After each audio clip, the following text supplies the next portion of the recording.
जय माता दी, जय श्री महाकाल महाराज। मनुष्य की मूल पूंजी क्या होती है? बहुत से हमारे बड़े बुजुर्ग, महात्मा, पितृ देवता, ऋषि मुनि कहते थे और शास्त्रों में भी लिख करके गए हैं कि मनुष्य की मूल पूंजी दान पुण्य होती है, क्योंकि यही उस मनुष्य के मरने के बाद में साथ जाता है। बाकी सब चीज यही छूट जाती है। धन, संपत्ति, सोना, चांदी, वर्तमान में मनुष्य इसको मूल पूंजी मानता है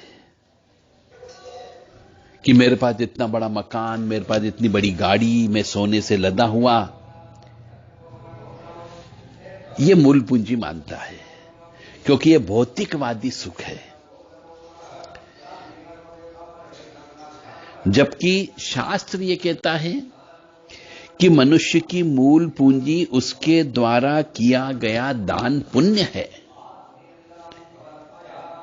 और दान भी पात्र व्यक्ति को दिया जाए, वो वास्तविक दान हुआ। जैसे जो बच्चे पढ़ने लिखने वाले हैं, यदि उनके पास पढ़ाई लिखाई के लिए धन नहीं हो तो उनको धन देना, यह वास्तविक दान हुआ। यह दान पुण्य कहलाता है। जिस व्यक्ति के पास पढ़ने के लिए, जिस बच्चे के पास किताबें नहीं हो, किताबें खरीद करके देना, यह वास्तविक दान हुआ। यह विद्या दान कहलाता है। इसी प्रकार कोई व्यक्ति भूखा मर रहा है, उसे भोजन करा देना, यही दान पुण्य कहलाता है। कोई व्यक्ति ठंडा मर रहा है, ठंड से ठिठुर रहा है, उसको चप्पल जूते दिला देना, उसको कंबल दिला देना, यह वास्तविक दान होता है। यही साथ जाता है। इसीलिए आप सबसे विनम्र निवेदन है कि विशेष तिथि पर, विशेष मुहूर्त पर दान धर्म अवश्य किया करें। यही आपके साथ में ऊपर ब्रह्मांड में जाता है, और इसी दान पुण्य के आधार पर ही आपका अगला जन्म निर्धारित होता है कि आप किस घर में पैदा होगे, और इसी दान पुण्य के आधार पर आपके अगले जन्म की जन्म पत्रिका बनती है कि आपको जीवन में कष्ट मिलेगा, या जीवन में दुख मिलेगा, या जीवन में परेशानी मिलेगी, या जीवन में सुख मिलेगा, शांति मिलेगी। यह सब अपने दान पुण्य के आधार पर निर्भर करता है। अतः आप सबसे विनम्र निवेदन है कि यह शनिश्चरी अमावस्या आने वाली है। मौनी अमावस्या भी इसको बोला जाता है। और भी हमारे अन्य तीज त्योहार आते हैं। अक्षय तृतीया आती है, बसंत पंचमी आती है, अक्षय नवमी आती है, संक्रांति का दिन आता है, सूर्य ग्रहण होता है, चंद्र ग्रहण होता है। तो इन सब तीज त्योहारों पर दान देना चाहिए, पुण्य करना चाहिए। यही दान पुण्य आपके अगला जन्म का भविष्य निर्धारित करती है। मानो या न मानो, यही सत्य है, और यही सत्य की खोज है। आप जो चाहते हो वो आपको कभी नहीं मिलता है, दूसरी चीज प्राप्त हो जाती है। आपने कभी नहीं सोचा आप उतने बड़े आदमी बन गए, और आपने कभी नहीं सोचा उतने नीचे गिरे हुए आदमी भी बन गए। आपने कभी नहीं सोचा तो आप जेल भी जा सकते हो, और आपने कभी नहीं सोचा तो आप बहुत बड़ी आसन गद्दी पर भी बैठ सकते हो। तो यह सब आपके पिछले जन्म के कर्मों का फल भोगता है। व्यक्ति जो चाहता है उसे वो बहुत कम मिलता है, कोई और चीज उसे प्राप्त हो जाती है। व्यक्ति कभी कभी सुख नहीं मांगता भगवान से, पर भगवान उसे सुख दे देता है। भगवान कभी आध्यात्मिक उन्नति नहीं मांगता भगवान से, पर आध्यात्मिक उन्नति मिल जाती है उसे। यह सब पिछले जन्म के कर्मों का फल होता है। एक बच्चा सरकारी सर्विस चाहता है, परंतु कई बार वो सरकारी सर्विस के फेर में बहुत बड़ा इंडस्ट्रियलिस्ट बन जाता है, और जिसकी आस होती है कि मैं बहुत बड़ा इंडस्ट्रियलिस्ट बनूंगा, अपने आसपास के कल्चर को देखते हुए, अपने परिवार के समाज को देखते हुए वो कुछ नहीं कर पाता है और छोटा सा आदमी बनकर के रह जाता है। तो यह सब कर्मों का फल होता है। एक व्यक्ति वकील बनता है, एडवोकेट, कभी किसी की भयंकर एडवोकेसी चलती है, उसके पास समय नहीं होता है। और एक ऐसे भी वकील होते हैं जिनने सोचा कि मैं क्रिमिनल लॉयर बनूंगा, मैं सिविल का कानून का ज्ञाता बनूंगा, मैं जज बनूंगा, परंतु वो कुछ भी नहीं बन पाता है। यह भी सब उसके पिछले जन्म के कर्मों का फल होता है। मेहनत अवश्य करता है, परंतु मेहनत का फल नहीं प्राप्त होता है। गुलाब जामुन बना लेता है, पर गुलाब जामुन खा नहीं सकता। रोटी बना लेता है, पर रोटी मुंह तक नहीं आ पाती, कोई दूसरा लेके चला जाता है। यह सब पिछले जन्म के कर्मों का फल होता है। और साथ ही साथ में इस जन्म में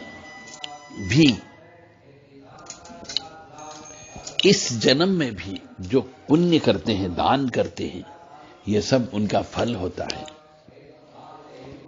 तो मनुष्य को दान पुण्य करना ही वास्तव में मूल पूंजी होती है। यही आपके अगले जन्म में जाती है। उसी का ब्याज आपको जीवन जीने के लिए मजबूर करता है।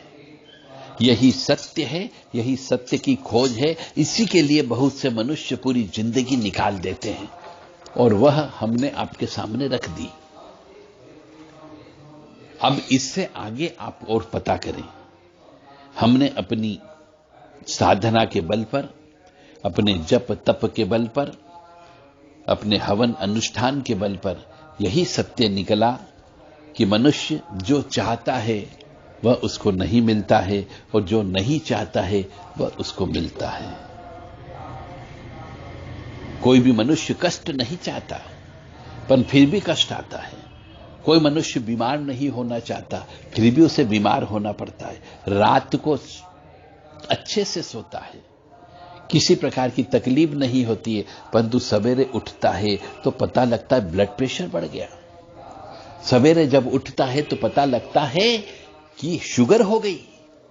सवेरे जब उठता है तो पता लगता है लकवा लग गया। सवेरे जब उठता है तो पता लगता है भयंकर तेज बुखार आ गया। तो एक रात में ऐसा क्या हो गया?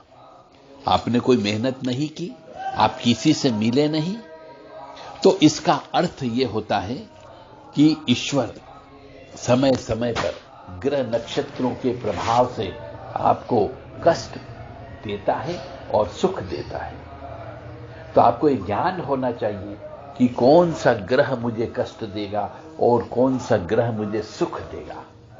इसके लिए मनुष्य को अपनी जन्म पत्रिका तैयार करवाना चाहिए कि कौन सा ग्रह खराब है, उसके लिए पहले से तैयारी करके रखना चाहिए, और कौन सा ग्रह अच्छा है ताकि उससे और अच्छा रिजल्ट प्राप्त कर सके। और यह ज्ञात करने के लिए यदि आपके पास दान पुण्य की पूंजी होगी तो ही आपको गुरु प्राप्त होगा, तो ही आपको अच्छे व्यक्ति जिंदगी में टकराएंगे। अन्यथा आपकी जो भौतिकवादी पूंजी है वह धीरे धीरे समाप्त हो जाएगी। तो यदि आप अपना अगला जन्म, अब आप कहेंगे अगला जन्म किसने देखा, न जाने कहां होगा कि नहीं होगा, कितने सालों बाद होगा, 100 साल, 200, 500, 1000, कितने साल बाद होगा मालूम नहीं। और हो सकता है तो इधर मरे और इधर 40 दिन बाद पैदा भी हो सकते हो। तो यह पैदा होना भी आपके दान पुण्य पर निर्भर करता है, आपकी विल पावर पर निर्भर करता है। इसलिए मनुष्य को दान देते रहना चाहिए, पुण्य करते रहना चाहिए। यही वास्तविक पूंजी है, यही गठरी आपके साथ बंध करके इस आत्मा के साथ में उस ईश्वर परम पिता परमात्मा के साथ में जाती है। और उसी आधार पर आपका पुनर्जन्म कहीं न कहीं पर किसी न किसी रूप में अवश्य होता है। कई बार हम देखते हैं एक कुत्ता आपके घर पे आप लेकर के आ जाते हो, उससे बड़ा प्रेम करते हो, अपने बच्चे से ज्यादा उसको चाहते हो, उसको बिस्तर पर सुलाते हो, उसको निलाते हो, वह भी आपके आदेश का पालन करता है और आप भी उसके इशारों को समझते हो। यह क्या है? यह आत्मा का प्रेम होता है और यही पिछले जन्म के कर्मों का फल होता है कि उसे कुत्ते की योनि में तो जाना पड़ा, परंतु आपके घर पे आ गया और आपने उसे बेटे जैसा मान करके पाला, या फिर कुतिया आ गई तो बेटी जैसा मान करके उसको पाला। उसको कष्ट नहीं होने दिया। बीमार हुआ तो आपने इलाज करवाया, किसी ने उसे काट लिया तो अभी आपने इलाज करवाया। जैसे मनुष्यों को इंजेक्शन लगता है कैल्शियम का, वैसे आपने भी उसको इंजेक्शन लगवाया। आपके यहां पर गाय आ जाती है, आप उसे मां समझ करके उसकी सेवा करते हो। और कुछ लोग गाय के रूप में उत्पन्न तो हो गए, तो वो खराब कर्म यदि आपके रहे, आपके दान पुण्य नहीं रहे, तो आपको प्यासा भी मरना पड़ सकता है, आपको हरे चारे के लिए तड़पना भी पड़ सकता है। और कई बार हम देखते हैं गाय भूखी मर जाती है। यह भी पाप कर्मों का फल होता है। तो आपसे विनम्र निवेदन है कि अभी भी आपकी जितनी जिंदगी बची है उसमें से कम 10% हिस्सा आप दान में दीजिए। चाहे भूमि दान करिए, चाहे मकान का दान करिए, चाहे ईंटों का दान करिए, चाहे सरियों का दान करिए, चाहे मंदिर बनाइए, चाहे मूर्ति का दान करिए, चाहे मंदिर के अंदर कलर पेंट करवा करके वो दान करिए, चाहे ब्राह्मणों की तनख्वाह दीजिए, चाहे अन्न का दान करिए, परंतु दान और पुण्य ये दोनों एक साथ जुड़े हुए हैं। दान देने से मैं बार बार कहता हूं पाप कटते हैं, और यदि सभी पाप कट गए तो आपको कष्ट नहीं होगा, आप बीमार नहीं पड़ोगे, मरते समय भी आपको किसी की एक सेवा की आवश्यकता नहीं पड़ेगी। चलते फिरते आप चले जाओगे, वो ईश्वर खुद लेने के लिए आएगा।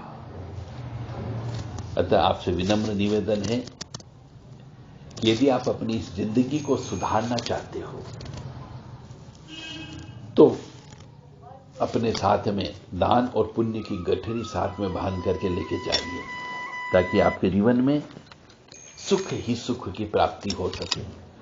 छोटे घर में उत्पन्न होकर के भी आप बड़े बन सकते हो, और दान पुण्य नहीं किया होगा तो बड़े घर में उत्पन्न होने के बावजूद भी आप नशेबाज हो सकते हो, आप कंगाल रह सकते हो, आप दरिद्री रह सकते हो, आप बीमारी दुखी वाले रह सकते हो, आपकी हत्या भी हो सकती है, अकाल मौत भी हो सकती है। तो मनुष्य को दान पुण्य करते रहना चाहिए। जय माता दी, जय मां कामाख्या। इसलिए हमारे पुराने जमाने के बड़े बुजुर्ग ऋषि मुनि सभी मनुष्य दान पर जोर देते थे कि अमावस्या को दान देने से पितृ प्रसन्न होते हैं, अष्टमी नवमी को दान देने से कुल देवी देवता प्रसन्न होते हैं, घी का दीपक पंडेरी पर लगाने से नाग महाराज प्रसन्न होते हैं, और सर्वप्रथम पहली रोटी या पहली सब्जी की एक करची, पहली दाल की एक करची, दूध की एक करची, या चाय बनती उस चाय की एक करची चूल्हे में इसीलिए डाला जाता था अग्नि में कि वह भी दान पुण्य का काम करती थी। तो अब आजकल चूल्हे नहीं जलते हैं, तो आप इस प्रकार का दान पुण्य नहीं कर सकते हो, तो कम से कम किसी मनुष्य को भोजन करवाएं, भूखे को भोजन कराएं। पैसे मत दीजिए, क्योंकि पैसे से वो शराब पी सकता है, पैसे से गांजा पी सकता है, पैसे से बीड़ी सिगरेट पी सकता है, पैसे से नशे की आदत में जा सकता है। तो आप पैसे मत दीजिए। किसी को निर्वस्त्र हो तो उसे वस्त्र पहना दीजिए, वह भी दान पुण्य की श्रेणी में आता है। जय माता दी, जय मां कामाख्या।